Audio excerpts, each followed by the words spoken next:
I found a microphone. I'm going to use it to talk about Tanagra figurines in a segment called Little History Being Cute. Name is subject to change. Studying archaeology and I like history, and so I think that I am qualified to talk about shit, which I'm not. I'm not qualified to talk about anything at all, but I'm going to talk about this today because I really like Tanagra figurines. I think they're super cute and really cool, and I like them, and I like ancient Greek history, and fuck it, okay? From around like the 3rd century BC, we're seeing these little figurines pop up all around Greece and the Greek world. But the Greeks had a pretty wide influence over the entire Mediterranean, and so little Tanagra figurines have been found in places like Alexandria, Magna Graecia, Sicily, and Mysia. A Tanagra figurine for the first time ever was excavated in 1806 by someone, I forget the name, W.M. Leake.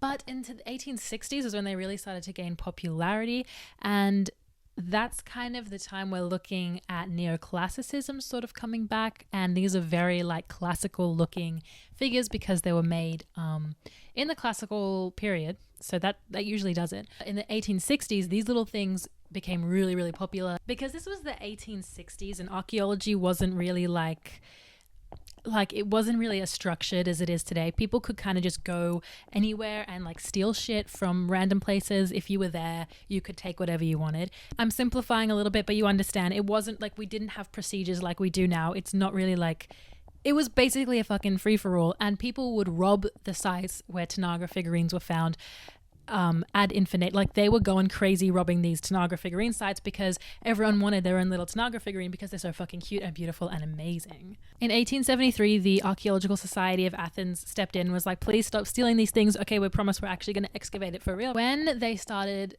excavating for realsies, they found that a lot of these Tanagra figures were found at grave sites and like buried with the dead. They are found in other places. They are found as like votive offerings in sanctuaries. They're found in households as like little household like decorations and stuff. So they are kind of found in a lot of different facets of the Greek world, but I think it's really interesting the kind of association they have with the dead. All right, small tangent because I found this really interesting. The time period that Tanagra figures were initially found in like the 1860s, it kind of coincided and mimicked the art that was really popular when the Tanagras were made. So they're kind of paralleling each other. In the 19th century, these like middle class ideals of realism and simplicity were really in the artistic sort of environment and zeitgeist at the time. And that's sort of what the Tanagras represented, even though they'd been made thousands of years before. They were still representing life in a similar way to art at the period that they were found in, which is really insane. And they were really popular when they were first found. They were so popular, in fact, that Oscar Wilde, renowned author and homosexual, did reference them in one of his books. In The Picture of Dorian Gray, which came out in 1891,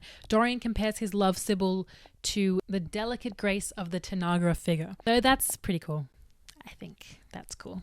Okay, but I hear that you want to learn more about the Tanagra figures and what they look like and what they actually are. This is Tana. This is our Tana, the one that I'm going to be kind of using to exemplify. I believe she's wearing a chiton, and that's something that's really interesting about not just Tanagra figures in general, but in terms of the archaeological evidence for garments and for clothing, something that's really important because they don't really last. There's not a lot of physical clothing that has been preserved in the archaeological record because it withers away and it degrades over time. One of the ways that we understand what people would have worn, back in ancient Greece is through things like Tanagra figures, where we have representations of everyday women or men or whatever wearing clothes. We have a little statue and she's wearing something, and this was found in the 3rd century BC in ancient Greece, so we know that probably people in 3rd century BC in ancient Greece were wearing something similar to what she's wearing. And she's wearing a chiton. This would have been worn underneath a himation, which I also believe our beautiful Tana is wearing. A himation would typically be like an overgarment that would go over and kind of refine the silhouette a little bit more, which is what we can see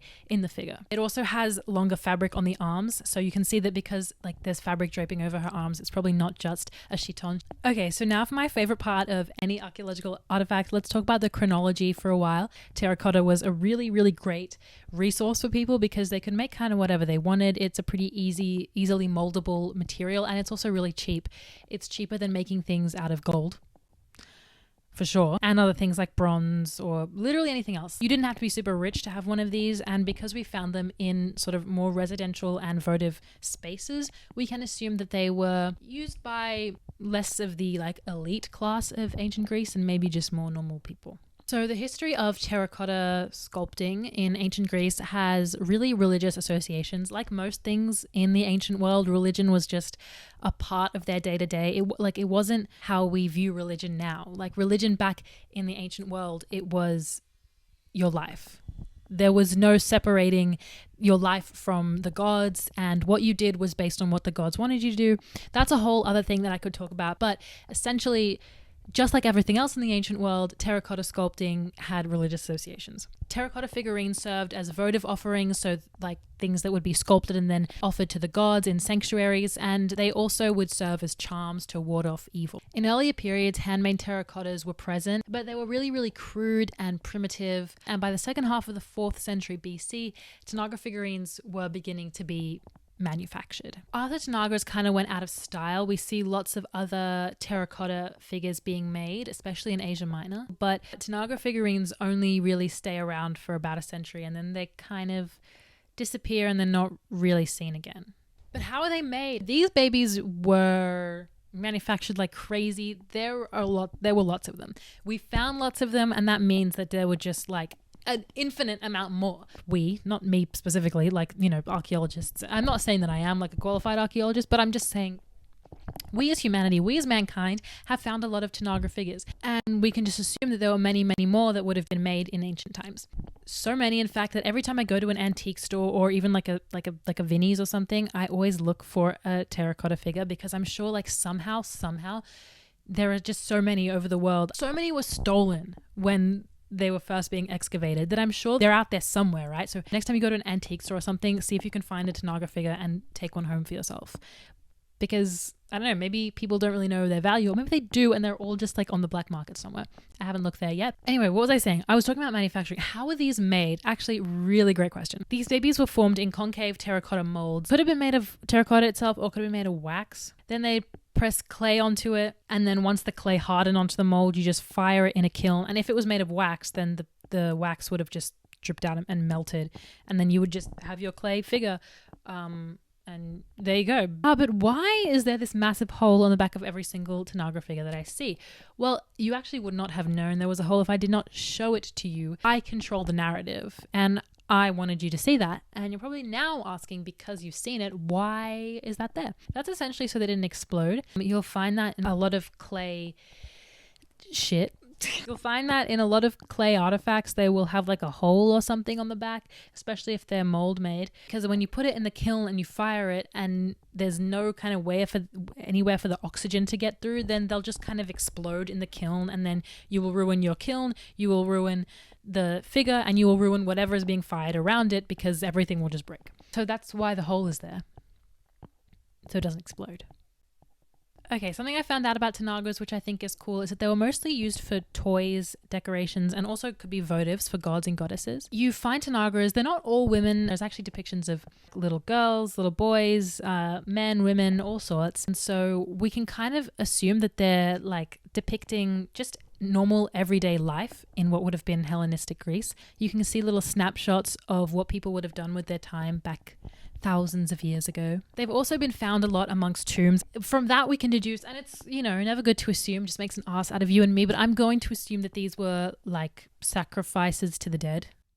They could have been created to represent the life of the person that was being buried. So like someone died and it was sad, and maybe you didn't have the funds because you weren't like a super rich Greek person to construct a massive like funerary stele for them, because you don't have the money to get one made out of something cool like stone. So instead you make a little Tanagra figurine, or you get one made which represents the person that you're burying in their life. So it's just something that marks whose grave that is. Funerary expenditures in ancient Greece were insane. The dying and funeral rites, it was a whole thing. You spent all your money on that shit. You wanted people to know that you were being mourned for. There would be processions down the street and wailing women, and the more who wailed for you, the more loved you were in life. It was kind of a competition, but that's mainly for like the elite, you know what I mean? Like a lot of the archaeological record we have for ancient times is based on the lifestyle of the elite, because those are the ones who had the biggest monuments and who wrote the most. And the story of the more just everyday people kind of gets lost to history a little bit, but the Tanagra figures bring it back. Yeah, now we're going to talk about my favorite part about Tanagra figures, which is the iconography. And in this, I'm going to talk specifically about female Tanagra figures, or the Tanagra figures that look like they're depicting women. Before Tanagra figures, you don't see a lot of women appear in terracotta statues or statues at all, really. Women did not have much of a voice in ancient Greece. It's kind of a whole thing.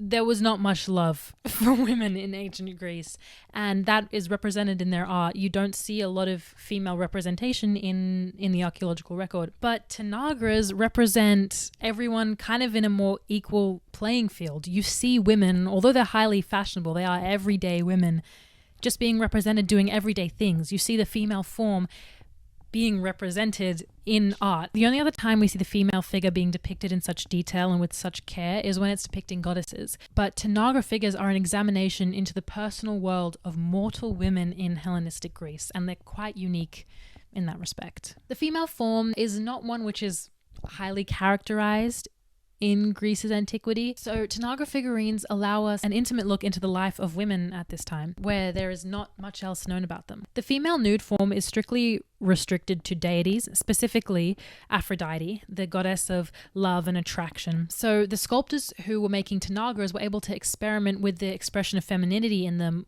without necessarily having to make them nude. Their body wasn't necessarily what made them feminine, because you couldn't have a mortal lady going around, you know, being represented in a Tanagra figure when she was completely nude. Like, that was restricted for Aphrodite. Aphrodite was the only woman allowed to be nude. Not necessarily Aphrodite, but deities and religious entities. You know, a mortal woman would not be depicted in the nude. So sculptors kind of got creative with how they could depict femininity in a way that did not rely on the body. The veiled body became a new feminine ideal, and we really see this in the Hellenistic period in Greece. The image of an elite, refined woman was almost seen as aspirational for other women.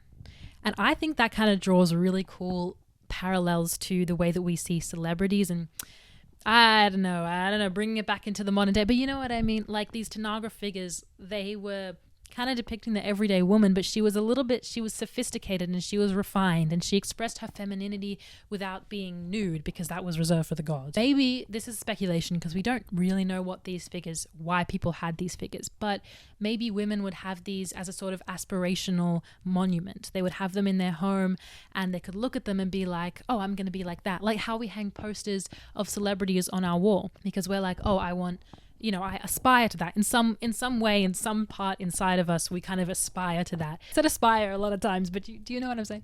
I think it's really beautiful to see these small moments of life captured within clay, and the female form begin to be expressed through Greece. And I do agree with Oscar Wilde when he said that these figures truly capture Greece in a unique way.